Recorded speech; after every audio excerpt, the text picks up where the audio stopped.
Hello, welcome to the Home and Community-Based Settings Final Rule New Settings Training for DSPD Providers.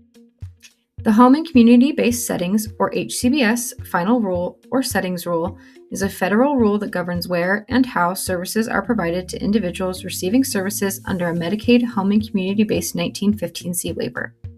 All services that fall under a Medicaid Home and Community-Based waiver have to comply with this rule. The effective date of the rule was March 17, 2014. All existing settings must currently be in compliance with the rule. New settings must be in compliance now before services are provided in the new setting.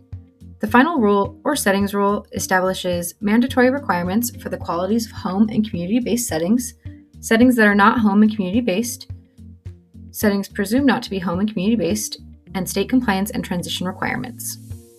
New settings requirements. All new settings must be compliant with the settings rule prior to providing services. The Department of Health and Human Services cannot pay for services rendered in settings that have not been deemed compliant. HCBS Settings Rule Philosophy. The settings rule is not just about regulations and compliance. The philosophy behind the rule is really about a change of mindset to person-centered services in regards to policies, processes, values, norms of programming, and everyday practices. Settings that are person-centered are more likely to be compliant. The underlying principle of the HCBS settings rule is community inclusion for all Medicaid HCBS participants. Let's go through some definitions and housekeeping. Some settings are not home and community-based or presumed not to be home and community-based by nature of the setting. These include nursing facilities, institutions for mental diseases, intermediate care facilities for individuals with intellectual disabilities, and hospitals. Some settings are presumed not to be home and community-based. These include settings in a publicly or privately owned facility providing inpatient treatment, setting on the grounds of or adjacent to a public institution, and settings with the effect of isolating individuals from the broader community of individuals not receiving home and community-based services. CMS intends to take the following factors into account in determining whether a setting may have the effect of isolating individuals receiving Medicaid HCBS from the broader community. Due to the design or model of service provision in the setting, individuals have limited, if any, opportunities for interaction in and with the broader community. The setting restricts individual choice to receive services or to engage in activities outside of the setting. The setting is physically located separate and apart from the broader community and does not facilitate individual opportunity to access the broader community and participate in community services consistent with an individual's person-centered service plan. Settings located in rural areas are not automatically presumed to have qualities of an institution, and more specifically, are not considered by CMS as automatically isolating to HCBS individuals. With respect to determining whether a rural setting may be isolating to HCBS individuals, compare the access that peers living in the same geographical area but who are not receiving Medicaid HCBS have to engage in the community. You can find additional guidance on isolating and institutional factors and how to overcome them at our website by visiting the link on the screen. Now, let's talk about facilitating opportunity and reverse integration. Throughout this presentation, facilitating opportunity is used to describe what is required of the setting. What does this mean? The requirement of facilitating opportunity can look different depending on the circumstances. The setting provides the resources required. For example, transportation, activities, funding, support staff, etc. The setting provides training and/or support to access resources not provided by the setting. For example, public transportation, how to contact case coordinator or natural supports, budgeting, etc. The intention of facilitating opportunity is to ensure that individuals have the same opportunities that are given to others without disabilities. Individuals receive the support they require to access these same opportunities to the level that they desire, and promotes independence, increasing opportunities for engaging in preferred activities, events, and experiences. Reverse integration. Reverse integration activities are not sufficient to meet the true intent and spirit of the HCBS settings rule. Reverse integration involves bringing people and activities from the broader community into the setting instead of supporting people in the setting to access the broader community. Visits by community members have value, but cannot replace community access for individuals. Let's go over some examples of reverse integration. Inviting a yoga instructor to come to your program and only inviting individuals and services and staff to attend would be considered reverse integration. Participating in exercise in the community with community members, for example at a rec center, would be community integration. Likewise, inviting an art instructor to come to your program would be reverse integration versus going to a community center or other location and taking an art class in the community. What can community integration look like? The setting is located among other residential buildings, private businesses, retail businesses, restaurants, etc. that facilitates integration with the greater community. The setting allows the individuals the freedom to move about inside and outside of the setting, as opposed to one restricted room or area within the setting, and they are allowed to come and go at any time. The setting facilitates the opportunity for the individuals to have access to and control personal funds. And the setting provides information about or training on how to access and use public transportation such as buses, taxis, Uber, etc. Home and community-based services settings requirements. The settings rule defines that a home and community-based setting ensures an individual's rights of privacy, dignity, respect, and freedom from coercion and restraint, optimizes individual initiative, autonomy, and independence in making life choices, facilitates individual choice regarding services and supports and who provides them, ensure the individual's information is kept private, setting staff interact and communicate with the individuals respectfully and in a manner in which they would like to be addressed. This includes, but is not limited to, preferred and chosen name, pronouns, person first language, age-appropriate language, preferred/cultural identity, tone, etc. Individuals can have a private cell phone, computer, or other personal technological device, or the setting provides access to a device to use for personal use at any time for private communication. Provides each individual supports and plans to address behavioral needs that are specific to the individual and not the same as everyone else in the setting, in settings with more than one individual. What does this look like? The setting optimizes initiative, autonomy, and independence. The setting offers a secure place for the individuals to store personal belongings. The setting supports individuals who need assistance with their personal appearance in private. The setting affords dignity to the diners, for example, not required to wear bibs. The setting allows individuals to engage in legal activities, for example, voting when 18 or older or consuming alcohol when 21 or older, in a manner consistent with individuals not receiving Medicaid-funded services and supports. And the physical environment supports a variety of individual goals and needs. For example, having indoor and outdoor gathering spaces, larger group activities, as well as solitary activities, and stimulating as well as calming activities. What else does this look like? The setting does not restrict services, providers, or supports and affords the opportunity for individuals to update or change their preferences. The setting provides the individuals supports in developing plans/individualized goals to support their needs and preferences. Setting staff is knowledgeable about the capabilities, interests, preferences, and needs of the individual. Tasks and activities are matched to individual skill, abilities, and desires. The setting must allow individuals to sit in any seat in the dining area, eat privately if desired, and request an alternative meal. HCBS requirements for provider-owned or controlled residential settings.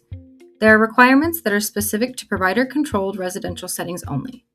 A setting is provider-owned and or controlled when the setting in which the individual resides is a physical place that is owned, co-owned, and or operated by a provider of home and community-based services.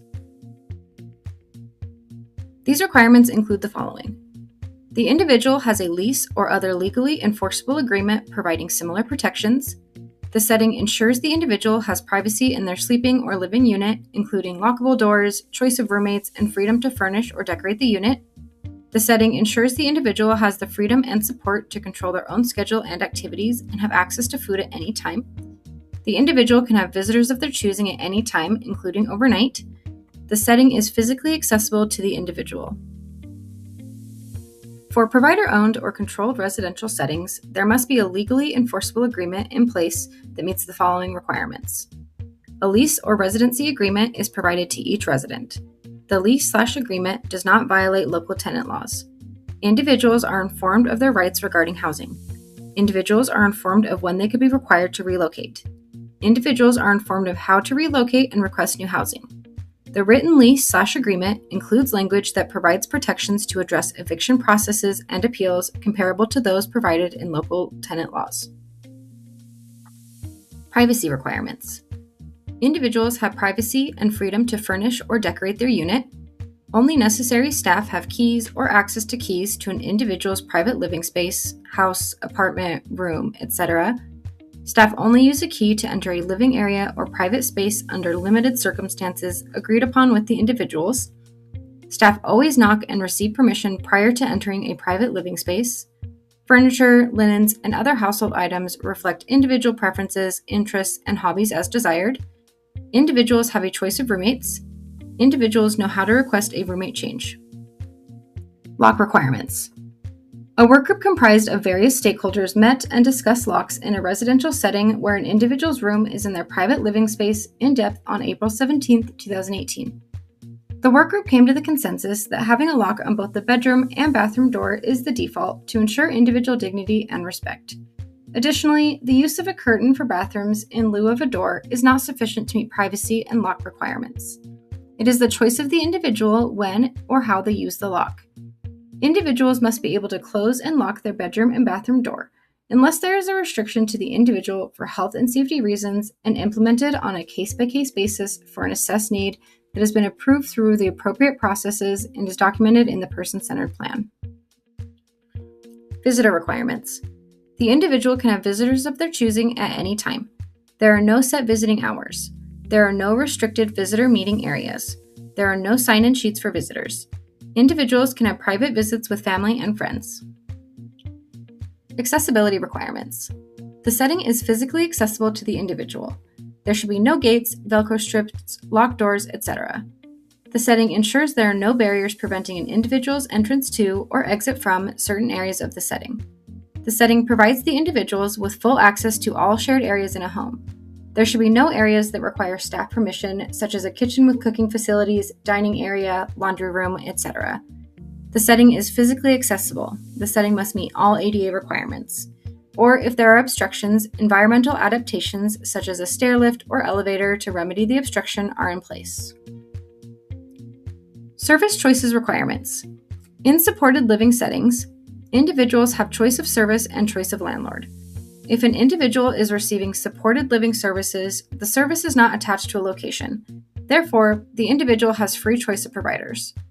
If an individual chooses to live in a provider-owned and/or controlled setting and receive supported living services, they can choose who provides those services, including the provider who controls and/or owns the setting.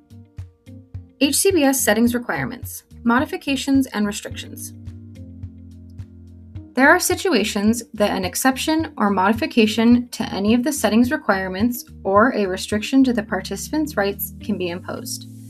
A rights restriction is a limitation to the rights of an individual due to a specific assessed need in order to support the health, safety, and well-being of the individual or the community.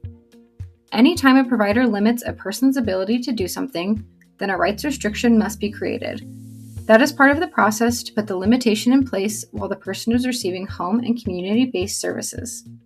Any modification or restriction must be supported by a specific assessed need and must receive the informed consent of the individual. It is a provider's responsibility to assure safety, and individuals have the right to make decisions in their life. We all make decisions that are not always the healthiest or safest. When these conflict, the team must consider the severity and the likelihood of potential negative outcomes against the rights of the individual and limit those rights only when truly necessary and according to the requirements of the settings rule. Modifications and restrictions must be supported by a specific assessed need. Documentation of a diagnosis is not sufficient justification. This section must clearly demonstrate an assessed need for the modification, including critical events or situations that have transpired that support the need for the modification. Restricting independence or access to resources is appropriate only to reduce specific risks. Controls on personal freedoms and access to community cannot be imposed on a class or group of individuals. Restrictions or modifications cannot be implemented as house rules in any setting, regardless of the population served, and must not be used for the convenience of staff. An individualized rights restriction used for an individual cannot affect another individual in the same setting to the greatest extent possible. For those restrictions that affect other individuals in the setting, there must be a way for them to circumvent the restriction. For example, if an individual requires a food restriction that results in the refrigerator being locked, there must be a way for other individuals to access that food. For example, access to a key, code, etc. If an individual requires a media restriction of any media PG-13 or above, there needs to be a way for other individuals to access that type of media. For example, watching on personal devices, having an agreed upon media schedule, etc.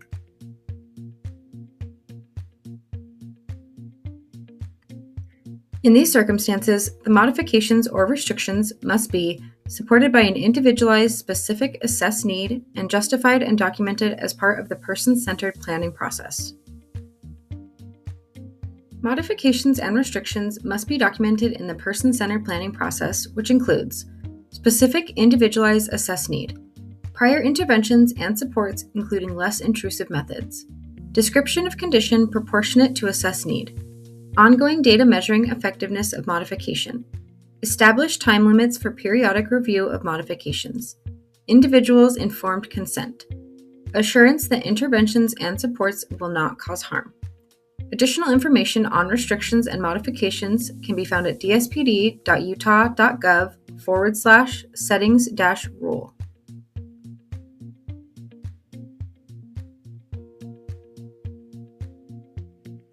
Modifications and restrictions: unsafe wandering or exit-seeking behavior. Settings with controlled egress should be able to demonstrate how they can make individual determinations of unsafe exit-seeking risk and make individual accommodations for those who are not at risk. For example, individuals who are not at risk for exit-seeking and who reside in the same setting should have the ability to come and go by having the code to an electronically controlled exit. Should a person choose a setting with controlled egress, the setting must develop person-centered plans that honor autonomy, as well as minimize safety risks for each person consistent with their plan goals. Technological solutions, such as unobtrusive electronic pendants that alert staff when an individual is exiting, may be used for those at risk, but may not be necessary for others who have not shown a risk of unsafe exit-seeking behavior.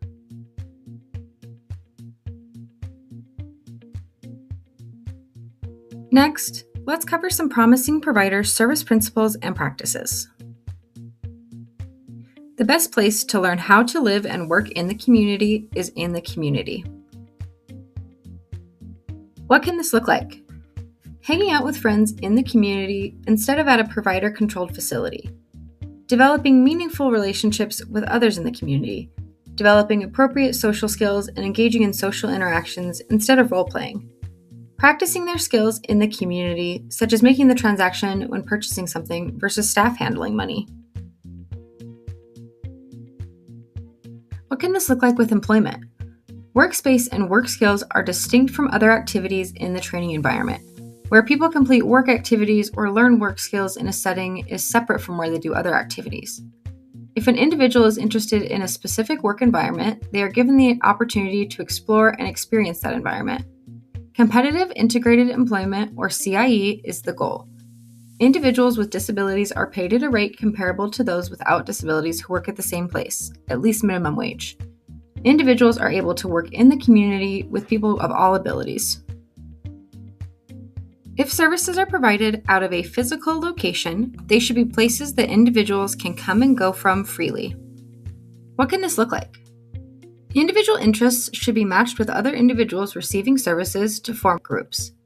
A formal process for individuals to create their schedule should be in place. Providing transportation training and coordinating transportation so that individuals that can will go straight to a meeting place in the community versus to the facility. Assist individuals to develop relationships in the community to create a sense of safety and make it more likely for individuals to frequent that space outside of service time. For example, the staff at a local coffee shop know their name. Prioritize existing community classes and activities over provider-sponsored activities. What can this look like? Attending classes in the community instead of at a provider-controlled setting, for example, exercise, cooking, arts and crafts, etc. Participating in community events instead of a provider-controlled event, for example, plays, dances, craft fairs, art exhibits, etc.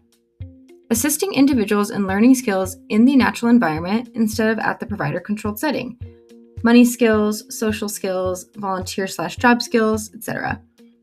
Using natural supports to assist individuals in accessing their community. For example, providing transportation, assistance navigating the community, budgeting, etc. This can also look like designing activities in small groups that allow for individualization and individual personal growth and development as part of the activity. Plan and schedule community-based activities that promote the meaningful development of skills and informed choice activities that lead to competitive integrated employment. For example, support a small group interested in animals to regularly volunteer at an animal shelter. Provider-to-provider tips on making the shift to community integration. Do it one person at a time, and do it a lot of times until you're done. You'll get better at what you do. Don't get stuck in planning and waiting for the right time to change. Hire for who you want to become, not for who you are. Set goals and create clear strategies to achieve your desired outcome, and monitor your progress. Use person-centered practices and tools to develop and build relationships in the community that include people of all abilities. Utilize a variety of public transportation options to promote individual community access, including ride shares, taxi services, virtual transportation services, buses and trains, etc. Help the person to access technology as a way to connect to their community virtually. Offer activities and programs that promote independence and autonomy. Modernizing HCBS Settings. Balancing and ensuring safety with the dignity of risk. There is room for both. We must balance preservations of assuring safety with the dignity of risk. There is room for both. Dignity of risk means allowing individuals the right to take reasonable risks, as is essential for their dignity and self-esteem. It should not be stopped by overly cautious team members. You can find out more about rights restriction and dignity of risk by visiting the website on the screen. Positive risk-taking improves autonomy, improves social interaction, improves health, promotes living independently, allows individuals to construct their lives in accordance to their values and personality, and improves self-determination and feelings of worth. Overprotection may have individuals feeling patronized, may smother the person, may remove hope, diminishes the person, and prevents individuals from reaching their potential. Informed decision-making is a process where you support an individual to obtain information and knowledge about a situation or problem and make a decision. Assist the individual to understand the decision, issue, or situation. Gather information. Explore options, try things, and consider outcomes. Allow the individual to decide, act, and empower. Evaluate the decision. Here's an example of balancing safety with the dignity of risk. An individual wants to go on a roller coaster ride. You know that they get carsick and have a hard time walking for long periods. You support the individual in making an informed decision. You support their decision because it will benefit them and improve their autonomy and self-worth. It is a provider's responsibility to assure safety, and individuals have the right to make decisions in their life. We all make decisions that are not always the healthiest or safest. When these conflict, the team must consider the severity and the likelihood of potential negative outcomes against the rights of the individual and limit those rights only when truly necessary and according to the requirements of the settings rule.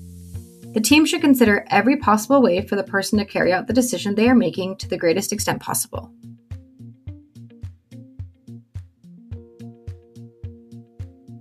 Let's go over a quick summary of what we've covered together today.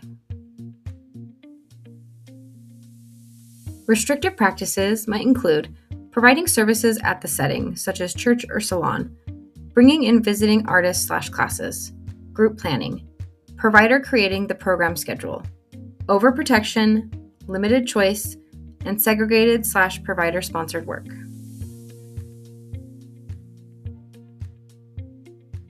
Compliant practices include attending and identifying services in the community, attending and identifying community classes, going one person at a time.